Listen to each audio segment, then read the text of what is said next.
Big welcome to you, Aquarius. This is your tarot reading for March. You will hear in the background that I'm being joined by Molly, who's currently on heat. There you go, that's her. So I apologise if it distracts you. It doesn't half distract me, but there's not much we can do about it, apart from find her a mate, which I'm not that keen on because there's so many stray kittens around. Anyway, I hope you enjoy this, Aquarius. And if you're new to the channel and enjoy it, please please subscribe, give me a thumbs up, make a comment. It all helps. Thank you, Aquarius.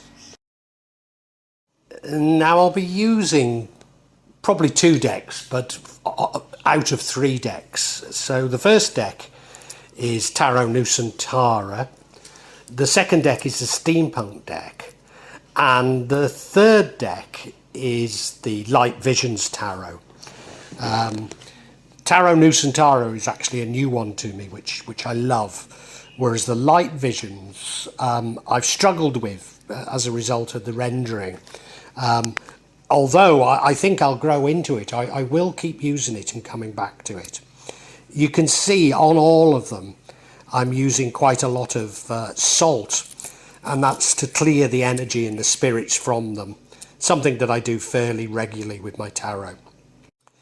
And I also, you'll see a number of Jimat there that I use just to bring a good energy to the tarot and to my reading. And I call on the spirits of the mountain to assist me in shuffling these cards, in picking the right cards, and in interpret them for Aquarius for March 2022. Aquarius.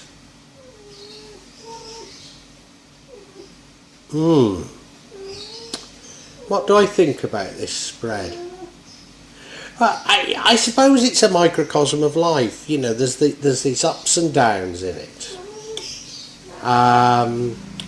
You look at that central card, King of Coins, or King of Pentacles. Suggests that you're quite good with money. Maybe an entrepreneur. Maybe the reading is about money. Maybe. Recent past we have the Fool card, like you're going off on a journey, but wide-eyed innocence, not really having thought it through that well.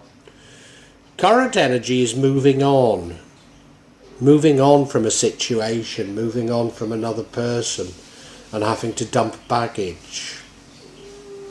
Future energy is that of the High Priestess, intuition. Intuition, should be using your intuition more. The energy impacting on the outcome is the 7 of Cups. Many opportunities, but not all of them good opportunities. Yes, I think the reading is about money or wealth, or it's a material reading, and the energy that would prevent the outcome is the Knight of Cups, the hopeless lover. So does that mean that love would prevent the outcome? Is it asking you to choose love? Interesting, because the outcome is the Knight of Wands, fast, brave, but rushes into things. Now, given that we've got the 7 of Cups there, whereby not all of them are what they seem, is this a warning of you rushing into something that isn't so brilliant? And hey, we're going to have to look at each card individually, but it seems to me that there's almost a choice between love and money, and you choose money and it's the wrong choice. It's almost how it feels, Aquarius. But let's look at each card individually. So the energy running through the whole thing is the King of Pentacles, which, well, it is about wealth, it is about abundance, it is about financial independence. sense of maturity about wealth. sense of knowing what you're doing. Could be an entrepreneur, but not necessarily. Could be simply somebody that is good with money. So the whole thing definitely is about money, is about affluence, is about the material world. You look at him, very strong looking king. He's got his orb in one hand and a pentacle in another. So the orb is his power, but the pentacle is his money. Dressed very finely, isn't he? Very finely. On a throne with a ox carved into the back of it, because pentacles represents the Taraja people, and they sacrifice oxen when somebody dies, or sorry, for the funeral. It's not necessarily the same time for the Taraja people. Very nice landscape, very nice house. Looks like a Hindu temple there, and they most certainly are not Hindu. Formally they're actually Christian, but their burial practices and the sacrifice of oxen is certainly animistic, isn't it? Oh, well, hard to say. Grapes growing in the garden, that's interesting. Grapes are quite unusual in Indonesia, so yeah. An interesting card. This runs throughout everything, so I have to take this into account. And currently we have the Fool card. Going off on a journey with a wide-eyed innocence. Now we don't know if the journey will be good or bad. It'll be both. We've got the sun shining down, blessing you, but you know, you've got a very optimistic attitude, and you know, even the mishaps, if you have this optimistic attitude, won't seem so bad. And here's Molly coming to tell me again that she wants a mate. Yes, hello Molly. Being followed by his dog. He's got all his belongings on his back. He's oblivious to what's going on because he's just about to step over a cliff into the sea. And that really sums up the Fool card, you know. It's actually called Sidungu, which I suppose a better translation would be the simpleton. So it's a little bit stronger than maybe an English interpretation of this card. That was the past, but it does suggest that you've done something new, and I think it involves money. So it could be a new job, it could be a new business, or it could simply be investments. Now this is interesting because your current energy is it a 7 or is it a 6? 1, 2, 3, 4, 5, 6 of swords, which is you moving on from something. So the Fool is a journey, going off on a journey. Maybe you found something, but now you're moving on. You look at the card, they're moving across a lake, aren't they, from one shore to the other. So they're moving on in their life. You know, I mean, I don't like to see the Fool card as that negatively. It's about finding things out, and maybe you found somewhere and you enjoyed it for a while. You had that wide-eyed innocence, you had that rosy attitude towards things, but the cracks began to appear, and now you're simply moving on. But the other point about this card is that you need to dump some baggage. You need to get rid of something. Now, I don't know what that is. There's no indication, I don't think, what that is. And I've been getting this card a few times, and I've been concluding that you haven't dumped the baggage. But again, there's no indication that that's the case here. Maybe you have. You know, maybe this is just, I should just take it as it is. It's a card of moving on, and that's not a bad thing, is it? Now, your future energy is the High Priestess. Somebody that's not only in touch with her emotions, but in control of her emotions. Somebody that balances her emotions with logic. Somebody that can understand the emotions of others. Somebody that controls and mitigates between the world of the subconscious and the world of the conscious.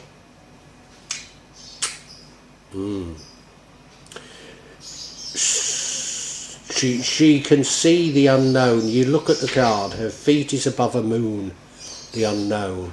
She has in her hand the wand and that book. So she's balancing the sort of paranormal with science almost.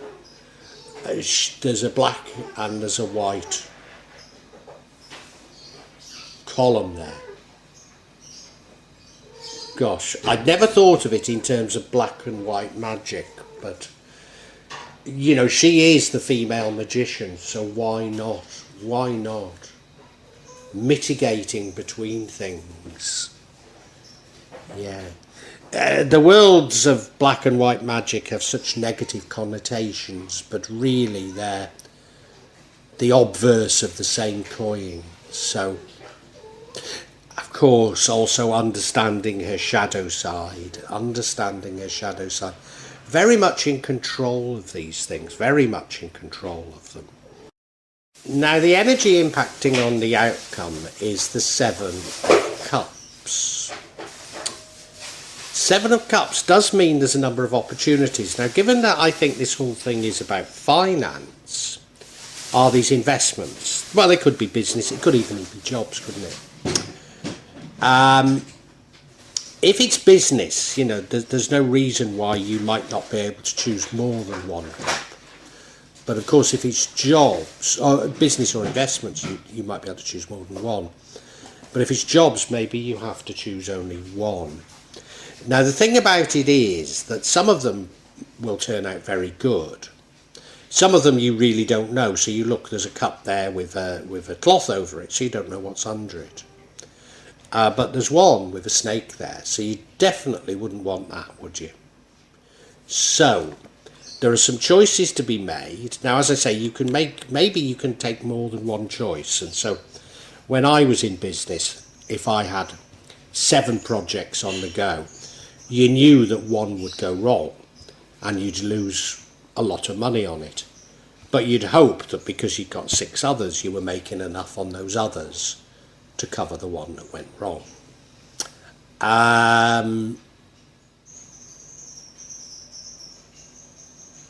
But it could be that you have to take a choice of one. We really don't know on this one. We really don't know. Yeah. It is a warning. It is a warning, for sure. And the energy that would prevent the outcome is the Knight of Cups. Now, I see him as a romantic fool. So it's sort of like saying to me that if you get into a romance, then this outcome doesn't happen. But I wonder if that is how I should be reading him. Because he's also about creativity, imagination, beauty and charm. I wonder if this is saying, instead of following, because remember the whole thing seems to be about finance, instead of following the hard logic, you know, let's say it's about investments, instead of following the hard logic of this is the past performance, this is the yield, etc., etc., that you should be weighing up what you think of the person advising you. Do you trust them or don't you? So instead of looking at the charts and the facts and figures, maybe you should be looking into the heart of the person that's telling you about them. Yeah. Beauty, charm. You know, maybe as much about how well presented something is. What appeals to you? What appeals to your heart? rather than your brain. Because remembering we did have that high priestess, which is the future and about balancing such things. I think this is a warning to you that if you are making investments, I mean, it could be jobs, it could be a business opportunity, but if you are, use your heart just a little. Use your heart a little. Don't simply follow the logic. Because the outcome is another knight, this time a knight of wands, and you'll be saying to yourself, well, you know, the thing that offsets it is a knight, and the outcome is a knight, so what's the difference? Well, this knight is a lot faster. This knight is braver. In fact, they're very, very different knights. This knight is very brave, very dependable, very fast. Whereas the Knight of Cups is like a hopeless romantic fool. This one's no fool, but he rushes into things. And remember that the energy impacting on the outcome was the Seven of Cups. So it's suggesting to me that you rush into the wrong thing. Whereas this more dreamy Knight of Cups would have taken his time, would have gone on his feelings, and maybe not made that mistake. So it's suggesting that you're going to make a mistake in terms of finance, jobs, or business. And the warning from the universe is, if you listen to your heart, listen to your intuition a little bit more, things might come out better. And now I want some clarity because of maybe I've gone too far on all of that. And the clarity I seek is on this Seven of Cups. And the first card we get is the Five of Pentacles, the card of poverty. So it is suggesting that within these 7 cups, one of them is a very bad financial investment. The next card is the Justice card, which would suggest to me that you do eventually get justice for this. And the final card is the Wheel of Fortune, which suggests that everything is going to change for the better for you. So it's as though this whole thing was about learning, and things will come out all right in the end, which I'm delighted to say, Aquarius, because it wasn't looking that great. So yeah, the first card of clarity, Aquarius, is this five of Pentacles, card of poverty. This is suggesting to me that one of these cups, you'll lose all your money as a result. Now, it might not be that. It might be that you're tempted to do these things out of desperation. And of course, we did have the Fool card, which was you seeking out new opportunities. And then we had the Six of Swords, which was you moving on. So maybe there is a sense of desperation there. But I don't think it is. I think this is a warning that one of these investments is going to go terribly, terribly wrong. You look at the card, and yeah, there's nothing. Well, I was going to say there's nothing nice you can say about it, but there is. You know, she's there just with her little boy. They're clearly in poverty. It's snowing. It's cold. Hate to see snow because I live in a country where there never is. But they're walking past a chapel with a beautiful stained glass window with the light shining out of it. So there is hope. There is hope. The other thing is, it's only a minor arcana. It needn't necessarily last. And now we have the Justice card, which again we could take in different ways. So let me get the negative out with first. And that is that you are being dealt a bad hand, you're making a bad investment because this is justice for things that you've done badly in the past. And frankly, I don't think that's how I should interpret it. No.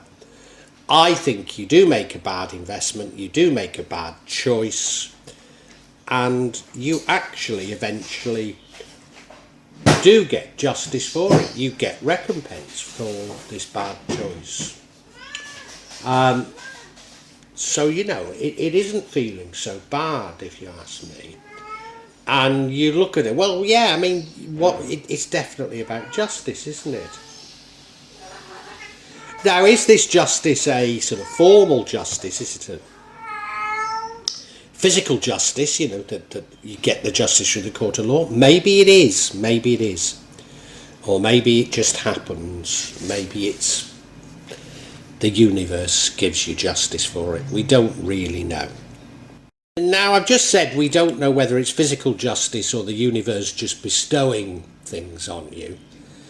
But now we have the Wheel of Fortune, which does suggest that everything changes, your luck changes, which does suggest it's the universe. Now, that wouldn't prevent the justice coming through the court system, and that being the way the universe works. But yeah, you're going to get rewarded. You're going to get rewarded. Oh, of course. Now I'm looking at it, and I'm going back to what I said earlier. 7 cups there. Some of them are good and some of them are bad. And I think you do have the option of more than 1 cup. And you have one that goes very wrong, and maybe that happens first of all. But then some of the others come very good indeed. Yeah. Some of the others come very good indeed. I think that's how we should be reading it. And of course the outcome, this brave knight who rushes in, it was those initial ones that went badly, but later some come very good. Why would we have the Knight of Cups? Well, maybe if you'd chosen which ones you went with a little bit more intuition and a little bit less logic, you could have avoided the one that went bad. But it does feel like it's all well that it ends well, and I think we can summarise for you, Aquarius. Aquarius, the March reading, I am certain, is about material things, money, wealth, affluence. Maybe it's about jobs, maybe it's about business, maybe it's about investments, but it's that sort of a realm.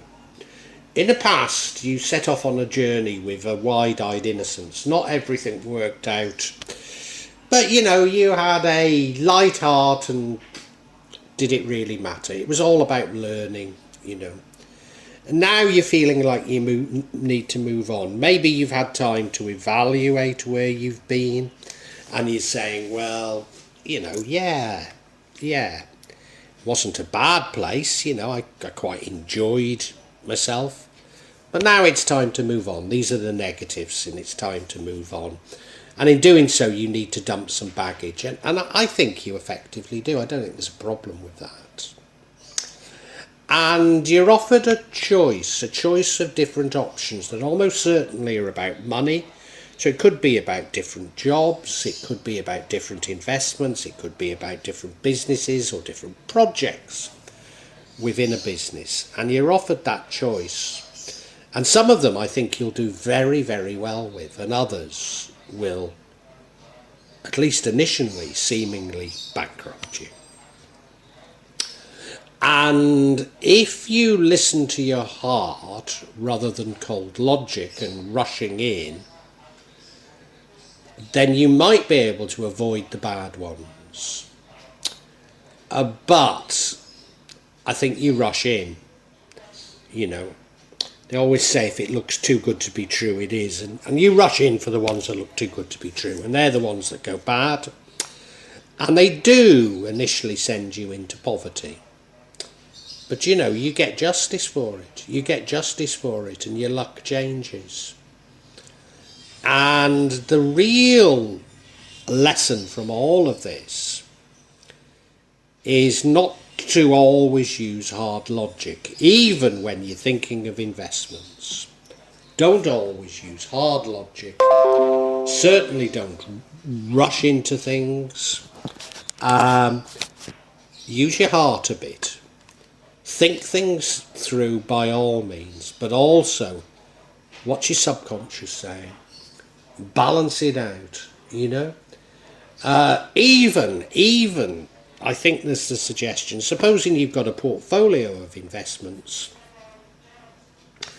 and one of them you don't like the presentation of the in the portfolio. You just don't like it, and that's a sign to you. Follow those signs, however illogical they may seem, because chances are it's your subconscious shouting out something important to you, Aquarius. So it wasn't as bad a reading. Well, it isn't a bad reading after all, but you are going to go through your ups and downs, that's for sure. Well, I do hope you've enjoyed Tarot from Java as an addition to my channel, The Magic of Java. Please take a look at the other videos that I have on this channel about magic from Java, and I hope that you will become a subscriber. Now, if you want to hear your next tarot reading, hit the button, and that will inform you of when I publish new readings. I'm certainly going to do a reading for every month, but maybe I will try them a bit more frequently, say a mid-month reading, and maybe also some special readings. But above all, thank you so much for listening to me. Thank you, and enjoy Java.